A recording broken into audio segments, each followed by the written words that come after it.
Ketua Umum Partai Solidaritas Indonesia, PSI, Kaisang Pangarep mengklaim telah memberikan sanksi kepada sejumlah kader partainya, termasuk Ade Armando yang dianggap telah bikin gaduh dan mencela parpol lain.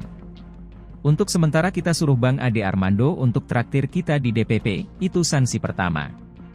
Ya, jangan sampai ada sanksi kedua, kata Kaisang di kantor PP Muhammadiyah, Kota Yogyakarta, Jumat, 6 Oktober 2023.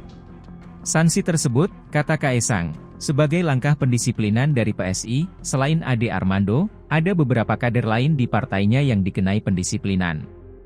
Sudah kami disiplinkan, sudah kami ingatkan di setiap meeting mingguan kita berpolitik yang gembira, sopan dan santui, ucap putra bungsu Presiden Joko Widodo itu. Sebelum Kaisang menjadi ketum PSI, PDIP dengan PSI sempat terlibat saling sindir. Semua itu bermula kala politikus PSI Ade Armando mengaku mendapat info bakal Capres Ganjar Pranowo telah menaikkan kontrak politik dengan PDIP. Salah satu poin kontrak yang disebut oleh Ade adalah jika Ganjar terpilih jadi presiden, maka jajaran kabinetnya akan ditentukan oleh PDIP. Ade meminta kabar itu untuk segera diklarifikasi. Omongan Ade itu pun mendapatkan respons dari Ketua DPP PDIP Said Abdullah. Ia menyebut PSI merupakan partai kecil pengganggu. Menurutnya, PSI tengah mencari perhatian publik dengan mengganggu PDIP yang merupakan partai pemenang pemilu 2019. Tak tinggal diam, Ade pun kembali menyentil PDIP dengan menyebutnya popularitas Ganjar selama ini bukanlah peran PDIP, melainkan relawan. Kaisang pada Kamis, 5 Oktober 2023, kemarin mengaku telah meminta maaf kepada Ketua DPP PDIP Puan Maharani. Ia meminta maaf ke Puan karena sejumlah kader PSI yang disebut-sebut sempat mencela PDIP. Ade Armando sendiri dalam video yang diposting di platform X, dulu Twitter, mengaku menerima sanksi yang dijatuhkan oleh Kaisang kepadanya. Ia menegaskan bahkan mengikuti arahan Kaisang sebagai Ketua Umum PSI yang baru. Berikut videonya. Saya disindir-sindir karena ditegur Mas Kaisang Pangarep yang di depan media memerintahkan saya untuk berpolitik santun dengan gembira tanpa mencela orang lain. Ada yang bilang, kok mau sih orang setua saya dipermalukan di depan orang banyak oleh anak muda yang baru belajar politik? Maaf ya bro dan sis, politik adu domba semacam itu nggak bakalan mempan.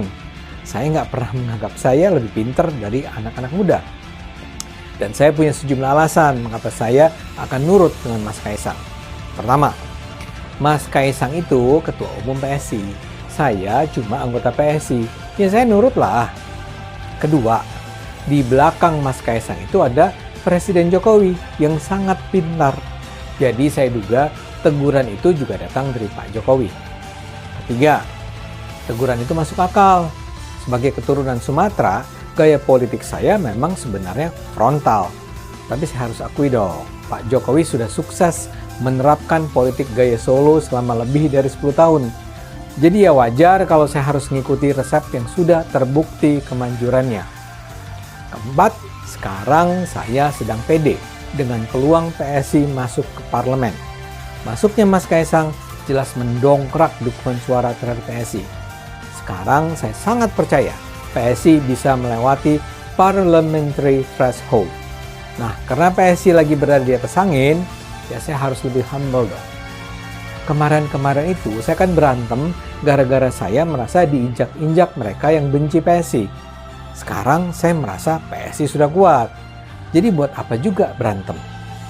Karena itu saya sekarang akan ambil gaya berbeda. Saya siap ikuti arahan Ketua Umum yang baru. Saya lakukan ini karena saya punya akal sehat. Dan saya percaya, tanpa akal sehat, Indonesia tidak akan selamat. Halo, selamat berjumpa dengan saya Anika, pembaca berita podcastnews.id. Saksikan terus konten-konten menarik dari kami. Jangan lupa subscribe, like, dan komen. Terima kasih.